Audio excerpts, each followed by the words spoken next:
Hi everyone, I'm Tanaaz from foreverconscious.com and this is your weekly energy forecast for the week of October 6th. So we had that Libra solar eclipse last week. It has activated this new pathway, and really it's probably only at this point we're able to see or perhaps start to understand what bricks are being laid for us on this new pathway. We may have had a clearing. Something new may have come up for us. We may be having more clarity, or in a subtle way, we may have just found that we have been able to shift in our consciousness, in the way that we think about things. Eclipses can also be very illuminating. So, new information might have come to the surface. We might have had some aha moments. We may have received some information from the past that helps give us clarity and context.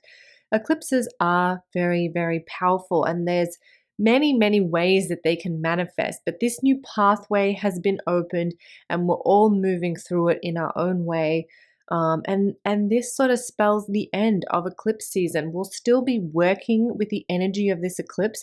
We have a full moon in Aries coming up on the 17th. So as we get some more kind of lunar activity, if you will, we tend to move further and further away from that intense transformative eclipse energy, and we move into kind of the softening of that. So there's still a process, and really until we start the new lunar cycle in November, we'll kind of be working with this eclipse energy, but it's fading. It's on its way out. We have two big energy shifts happening this week. The first is, alongside that eclipse energy, the first is Jupiter going retrograde. Jupiter will go retrograde on October 9th. I was just glancing over at my moon calendar here just to make sure I had the right date. By the way, your 2025 moon calendar is available if you want to get your hands on that. It shares all the key retrograde dates, moon, full moon, new moon. If you'd like that, there's a link in the description below. It's on Etsy. So on the 9th, we have that Jupiter retrograde. And this retrograde is actually going to take us into 2025. So it kind of starts giving us a flavor, giving us a taste of what our new year is going to feel like. And I can tell you that as we move into 2025, we have Jupiter. Well, Jupiter will still be in retrograde. Uranus will still be in retrograde. And then the next big retrograde that we have coming up is Mars, which goes retrograde in December, but is already starting to slow down. So we are getting this triple retrograde energy as we move into 2025, Mars retrograde being the biggest or the strongest. So our start to next year may feel kind of like one step forward, two steps back. Maybe we're a little bit needing to reflect. Maybe there's a lot of unfinished business as we enter 2025. But Jupiter is one of these retrogrades that's going to start now and take us into the new year. Jupiter will retrograde in Gemini. What does it mean to be retrograde? From our vantage point here on Earth, it looks like Jupiter is traveling backwards. And when our ancient astrologers, our ancestors observed this, they believed that the planet was moving kind of on a different timeline. It was moving back into the deeper layers, into our subconscious, into the past, to unearth things that need to be brought to the surface, to dig up and bring to our awareness new information. Jupiter is the planet of expansion, but it also rules over our philosophies and the way that we think about things, the way that we think about the world, our belief systems. It's very much tied to Jupiter. And I think our belief systems are really going to be under the microscope with this retrograde. And of course, the day of the retrograde and the day a planet turns out of that retrograde direct are the strongest points in this cycle. So this week, we really might be changing our beliefs or having our philosophies questioned, or maybe we always thought one thing and now we're not so sure. So there may be some deep questioning that happens for us this week. We may really be um, looking at things and saying, I'm starting to think about that differently. Our minds can be expanded, or we may find that our expanded view or vision needs a narrower lens for whatever reason. We may have to start looking at the finer details rather than focusing on the bigger picture. Jupiter is really kind of always about the bigger picture, but in retrograde, we may have to narrow that focus down and fine tune it a little bit. So that definitely is a strong energy that we're working with this week. And then also on the 11th, Pluto stations direct. So it ends its retrograde. So it's been retrograde for most of the year at this point, last 6 months or so. And so now Pluto is going direct. And Pluto has been doing this beautiful dance between Capricorn and Aquarius. And so it's in Capricorn right now for the last time in our lifetimes.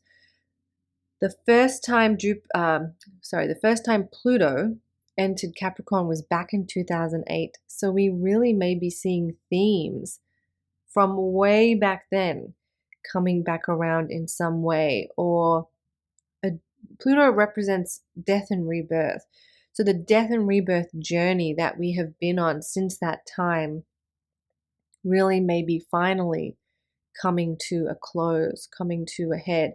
Because it's such a long cycle, it's hard to sometimes navigate the energies of a Pluto retrograde, but I don't know, maybe pay attention to it this week. See what comes up. If you can remember, maybe reflect back on how your life changed back in 2008, especially in the first part of the year, January. And the journey that you've been on since that time, and how much you've grown and evolved, and the death and rebirth that you have moved through since that time. So that's our energy for the week. We have a couple of energy shifts. I'm now going to pull a card from my Cosmic Astrology Oracle deck that will just kind of give us a nice intuitive summary of the energies of our week. And I want to thank you all so much for your sweet well wishes and messages.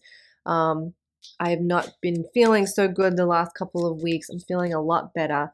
So thank you all so much for your well wishes. I really do appreciate it.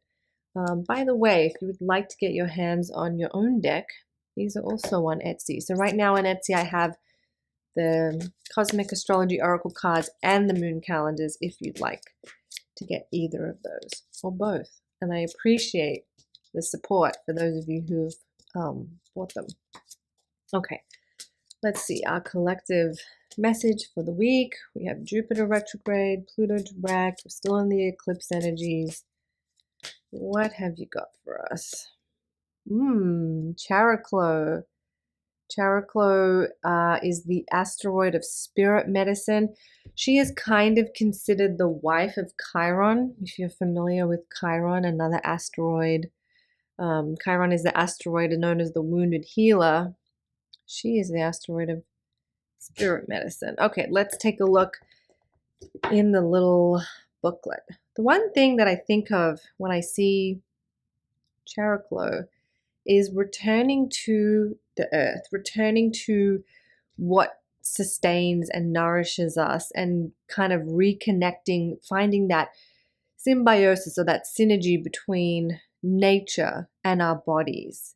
That is a deep message that Chariklo brings, that nature can be healing, that we are part of nature, that we are part of this planet. We're not living on this planet, we are part of it. So I'm going to read a little bit from the booklet. Known as the asteroid of spirit medicine, Chariklo holds the energy of creations, miracles, divination, and divine protection. In mythology, Chariklo was believed to be a shapeshifter. She could morph between a centaur and a water nymph. She was also considered a healer who worked on the subtle frequencies of the body. So her healing was very much energetic healing.